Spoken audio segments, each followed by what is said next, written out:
यह है कि लोगों को भटकना पड़ रहा है। और इधर जो देखने को मिल रहा है, बीजेपी के लोग बीजेपी से ही नाराज हैं, बीजेपी के लोगों को भी नहीं न्याय मिल रहा है, बीजेपी के खिलाफ खड़ी हुई है। और करप्शन का ऐसा नजारा किसी ने नहीं देखा होगा, किसी सरकार में नहीं हुआ होगा कि एक आईएएस अधिकारी को पकड़ लिया गया, उसके बीच के जो हिसाब किताब बनाता था, या दलाल बोले या कोई और दूसरा शब्द बोले, जो मैनेजमेंट का काम करता था, उसको पकड़ लिया गया। और सुनने में आ रहा है कि वो केवल एक आईएएस अधिकारी का मैनेजमेंट नहीं करता था, कई लोगों का वो मैनेजमेंट करता था। ये भ्रष्टाचार का मामला नहीं था, ये जो बंटवारे में झगड़ा हुआ उसका वजह से ये पोल खुल गई। जो बंटवारे का झगड़ा था उससे पोल खुली है। ये बातें मैं इसलिए कह रहा हूं कि जब भारतीय जनता पार्टी खुद मान गई है कि उनका 80-20 का भी नारा नहीं चलने वाला है, जो 80-20 का नारा देते हैं, 46 में 56 बोलने वालों से मैं पूछना चाहता हूं कि जो 80-20 का नारा है, हम लोग 80 में आते हैं कि 20 में आते हैं?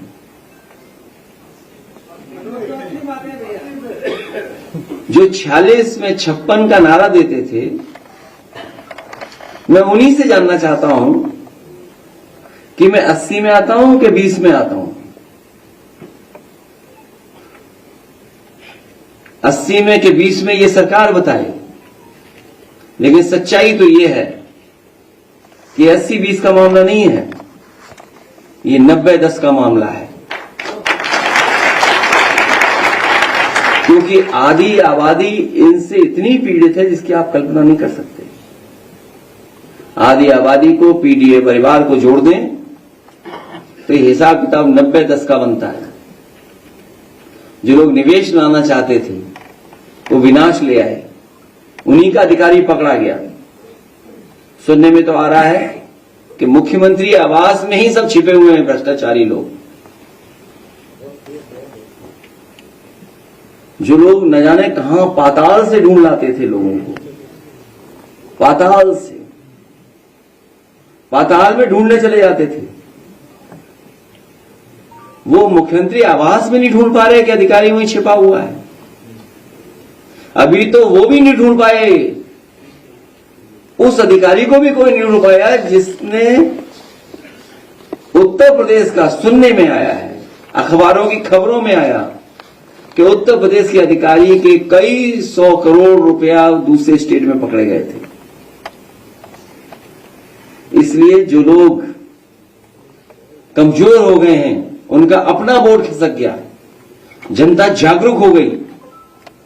जनता के सामने न किसान के सवाल पर सरकार के पे कोई योजना बना पाए, जो आय दो होनी थी वो नहीं कर पाए, नौजवान को नौकरी रोजगार नहीं दे पाए, आरक्षण नहीं दे पाए, महंगाई कम नहीं कर पाए, निवेश नहीं ला पाए।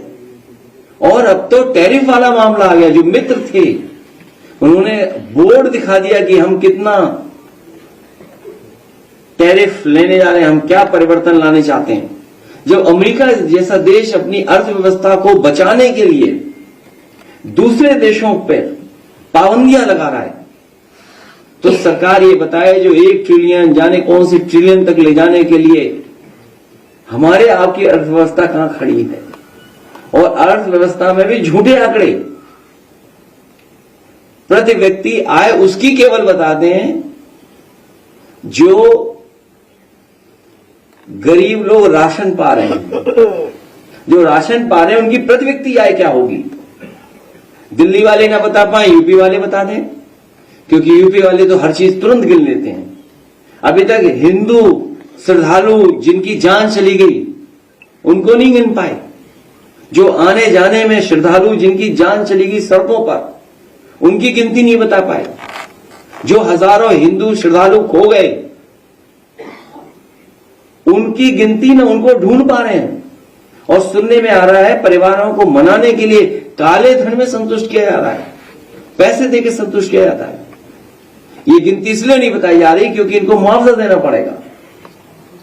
सोचिए, सरकार जो दुनिया की न जाने कौन सी अर्थव्यवस्था बनने जा रही थी, मुआवजा देना ना पड़े इसलिए गिनती नहीं बता रहे। और फिर बहस को बदलने के लिए जहां कुंभ की तो गिनती बताई नहीं पाए हैं, गाय जानवर की भी गिनती नहीं बता पा रहे हैं जो इनके गौशाला में हैं, न गिनती रहने वालों की बता पा रहे जिनको देखभाल कर रहे हैं लोग, न दवाई का हिसाब किताब दे पा रहे हैं, न इलाज के लिए जो संसाधन जुटाए उसका हिसाब किताब दे पा रहे हैं, और न मरने वालों की दे पा रहे हैं। हम तो चाहते हैं कि कम से कम सरकार गिनती तो बताए, गिनती में खेद न करे। इसलिए ये सरकार जो अपना सब कुछ खो दी है, इसीलिए कम्युनल पॉलिटिक्स पर उतर आई है। ये कम्युनल पॉलिटिक्स इसलिए कर रहे हैं क्योंकि किसान की आय दोगुनी नहीं कर पाए, गन्ने की कीमत नहीं दे पाए, बिजली महंगी है, महंगाई है, निवेश नहीं ला पा रहे, रोजगार नहीं, नौकरी नहीं, वेतन नहीं बढ़ पा रहा, चैनल घाटे में जा रहे हैं, बड़े बड़े पैमाने पर घाटे में जा रहे हैं, हर चीज घाटे की हो गई। और अब जब अमेरिका अर्थव्यवस्था अपनी संभाल रहा है, सेंसेक्स की आप देखते हुए कहां लुढ़क गया है। जिन लोगों ने निवेश किया वो अपना पैसा निकाल रहे हैं, वो जानते हैं कि यहां पे मुनाफा होने वाला नहीं है भारत में, इसीलिए तो सेंसेक्स तुरंत लड़खड़ा जाता है क्योंकि वो आपकी अर्थव्यवस्था पे नहीं टिका है, आपके निवेश में नहीं टिका है। जो मुनाफा कमाना चाहते हैं उनके निवेश पे टिका हुआ है। जब उनको लगता है कि भारत में निवेश में हमारा मुनाफा नहीं हो रहा है तो वो पैसा बाहर ले रहे हैं। इसलिए ये सरकार कम्युनल रास्ता अपना रही है।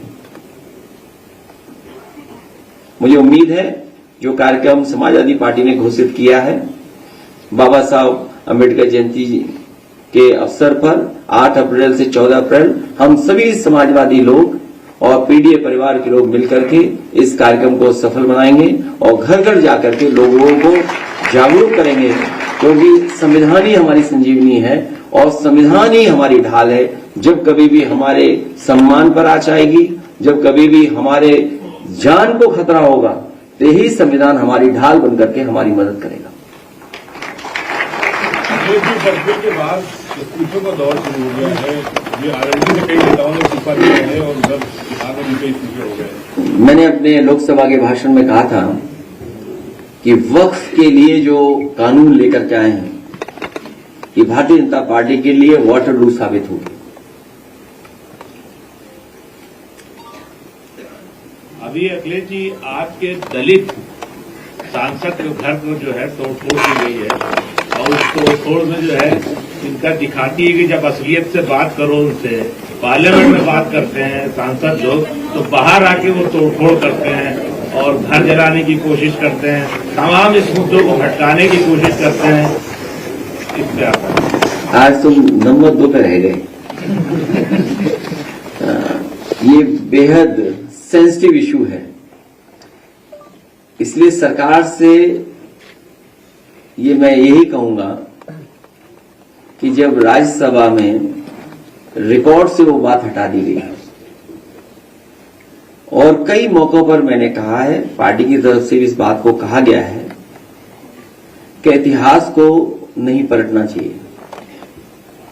जो इतिहास हमें खुशहाली तरक्की के रास्ते पे न ले जा सके, उस इतिहास को इतिहास ही रहने देना चाहिए, क्योंकि इतिहास में अच्छाई और बुराई दोनों हैं। लोग पॉलिटिकल लाभ के लिए किसी भी पन्ने को रख लेते हैं। केवल यही नहीं, भारतीय जनता पार्टी करोड़ों रुपए खर्च कर रही है, करोड़ों तो कम बोल रहा हूं मैं।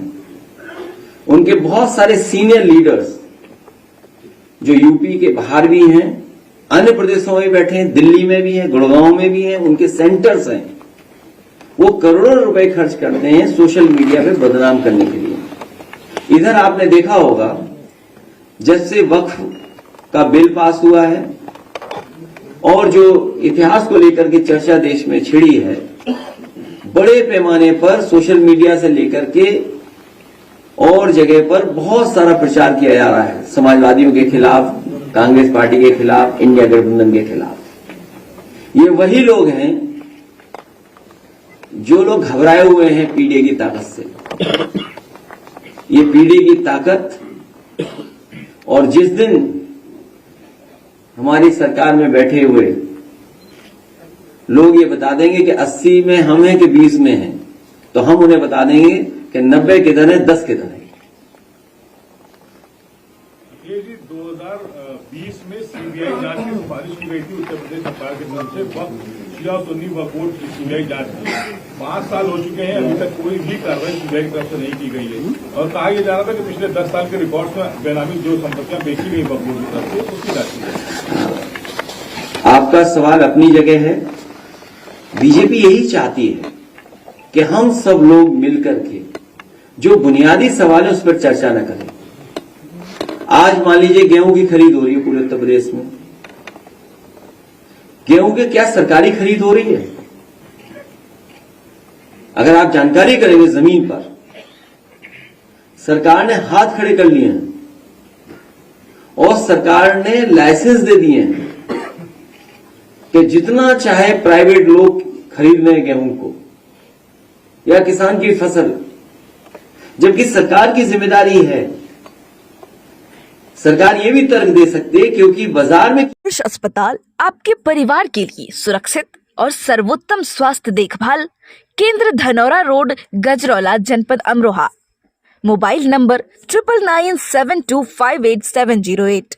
हमारे यहाँ नॉर्मल एवं सिजेरियन डिलीवरी की सुविधा, बच्चेदानी एवं पित्त की थैली का ऑपरेशन, 24 घंटे भारती की सुविधा, डेंगू एवं टाइफाइड बुखार के इलाज की सुविधा, मॉनिटर, ऑक्सीमीटर, ऑक्सीजन एम्बुलेंस सेवा एवं 24 घंटे इमरजेंसी सुविधा, आईसीयू की सुविधा, एनआईसीयू सुविधा उपलब्ध है।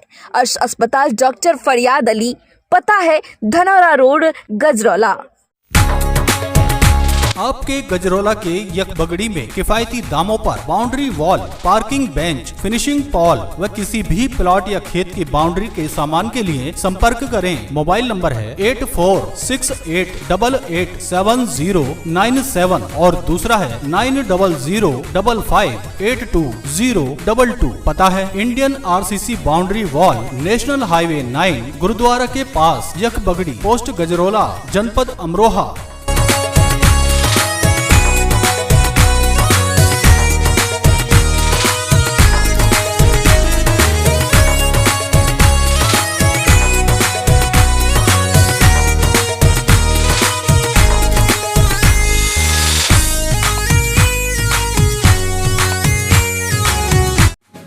Wooden touch A quality furniture house. Gajraula में शादी में दिया जाने वाला सभी सामान आसान एडवांस किस्तों पर उपलब्ध है, जैसे double bed, single bed, sofa set, centre table, dining table set, stool, चौकी, संदूक, अलमारी, टंकी, गद्दे, तकिए, cooler, press, mixie, fridge, washing machine, LED TV, 71 बर्तन का सेट, कंबल, बेड सीट, सिलाई मशीन, वो भी मात्र 11,500 रुपए प्रति माह की एडवांस किस्त पर, और पाएं 10,000 से 20,000 रुपए तक के सोने के उपहार बिल्कुल फ्री। स्कीम का फायदा उठाएं। ऑफिस फर्नीचर, मैट, पर्दे, प्लास्टिक फर्नीचर, इलेक्ट्रॉनिक सामान, गद्दे की फुल रेंज, त्रिवेणी की अलमारी सेफ आदि। हमारे यहाँ पर sofa, bed, dressing table, corner sofa आदि लकड़ी का फर्नीचर ऑर्डर पर तैयार भी कराया जाता है। पता है wooden touch A quality furniture house, थाना बस्ती रोड, गजरौला, अमरोहा। एजेंट तुरंत संपर्क करें। मोबाइल नंबर 7900512345 और दूसरा है 9760921721।